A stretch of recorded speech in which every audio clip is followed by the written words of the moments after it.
Hmm.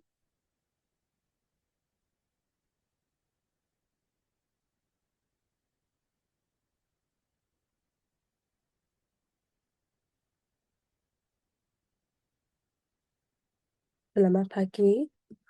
Nama saya Li Suchin. Eh, Dalam perbatangan ini, saya akan menerangkan konsep etika dan peradaban dalam konsep Malaysia berdasarkan sejarah, penghayatan dan peranan perlembagaan. Etika dan peradaban memainkan peranan penting dalam membentuk identiti dan perpaduan masyarakat di Malaysia yang berbidang kaum dan budaya. Dengan memahami serta menghayati nilai-nilai ini, kita dapat mewujud sebuah masyarakat yang harmoni dan bertanggung jawab.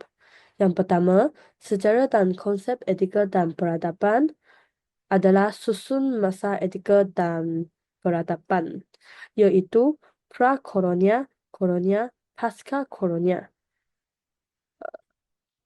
Sejarah etika dan peradaban di Malaysia boleh dibahagikan kepada tiga fasa utama, iaitu zaman pra-kolonial, kolonial dan pasca-kolonial. Pada zaman pra-kolonial, masyarakat Melayu mengamalkan nilai-nilai etika berdasarkan ajaran agama dan adat resam. Islam, Hindu, Buddha, dan kepercayaan animisme memainkan peranan dalam membentuk etika dan moral masyarakat. Zaman kolonial membawa perubahan besar apabila sistem pentadbiran dan pendidikan barat diperkenalkan, mengubah struktur sosial dan nilai masyarakat tempatan. Selepas kemerdekaan, Malaysia berusaha untuk mengembalikan nilai-nilai tempatan sambil menyesuaikan unsur-unsur moden dalam membentuk perabdahan yang berasaskan identiti nasional. Selain itu, konsep etika dari perspektif berbeza adalah sejarah pemikiran Eropah, agama dan kepercayaan, kolonialisme dan pasca-kolonialisme. Konsep etika boleh dilihat dari berbagai perspektif, termasuk sejarah pemikiran Eropah, agama dan kepercayaan, serta kesan kolonialisme dan pasca-kolonialisme. Dalam sejarah pemikiran Eropah, sebelum zaman pencerahan, etika banyak dipengaruhi oleh agama dan dogma. Semasa era pencerahan, pemikir seperti Kant dan Bentham mula menekankan rasionalisme dan utilitarianisme sebagai asas etika. Selepas zaman pencerahan, pluralisme semakin berkembang menekankan hak individu dan kebebasan dari suatu agama dan kepercayaan.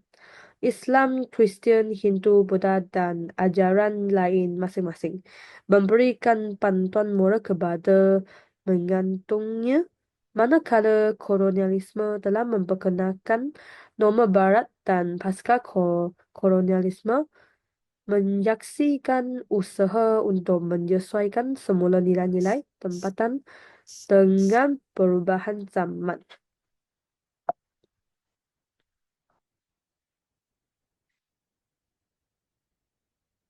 Penghayatan etika dan peradaban dalam masyarakat adalah empat. Yang pertama, individu. Individu adalah amalan nilai-nilai murni seperti amanah, jujur, dan hormat. Keluarga adalah membentuk asas kepribadian melalui pendidikan nilai moral. Selain itu, komuniti adalah keharmonian sosial dan sikap toleransi antara kaum. Dan masyarakat dalam antara lokal dan global mengalahkan perpaduan dan memahami kebe, kebe, kepelbagaian budaya. Ah, Pada peringkat individu, nilai-nilai seperti kejujuran, amalan, dan tanggung jawab adalah asas dalam membentuk pribadi yang baik. Dalam keluarga, nilai kasih sayang, hormat menghormati, dan tanggung jawab sosial diajarkan kepada generasi muda. Di peringkat komuniti, konsep gotong royong, toleransi, dan saling menghormati antara kaum menjadi asas kepada perpaduan masyarakat. Sementara itu, di peringkat masyarakat, sama ada secara lokal maupun global, nilai keterbukaan dan persefahaman budaya membantu dalam membina hubungan yang lebih harmoni.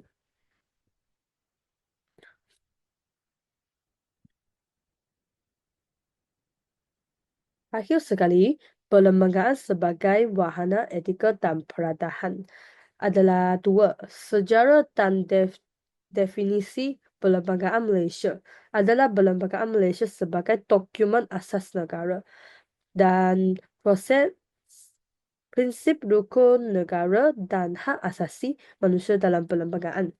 Selain itu, peranan perlembagaan dalam integrasi nasional adalah menjamin hak dan kebebasan rakyat, mengawal undang-undang bagi memastikan kesejahteraan negara, dan prinsip TRUST dalam mencegah rasuah dalam organisasi.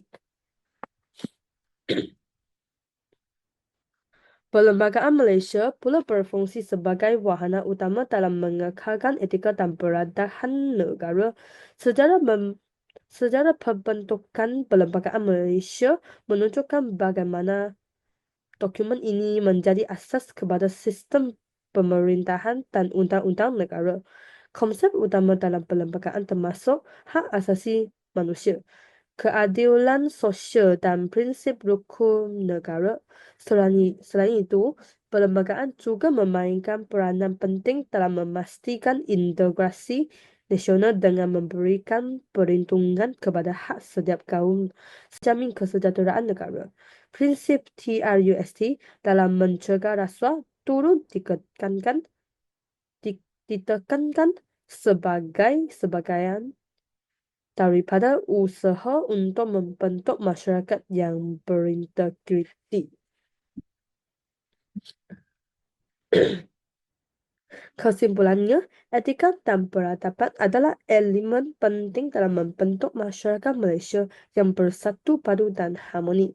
Dengan memahami sejarah, konsep, serta peranan perlembagaan, kita dapat menghayati nilai-nilai ini dalam kehidupan seharian. Oleh itu, setiap individu perlu memainkan peranan dalam mengamalkan etika yang baik agar dapat mewujudkan peradaban yang maju dan seimbang, selaras dengan identiti Malaysia sebagai sebuah negara berbidang kaum yang amat dan makmur. Itu je. Terima kasih.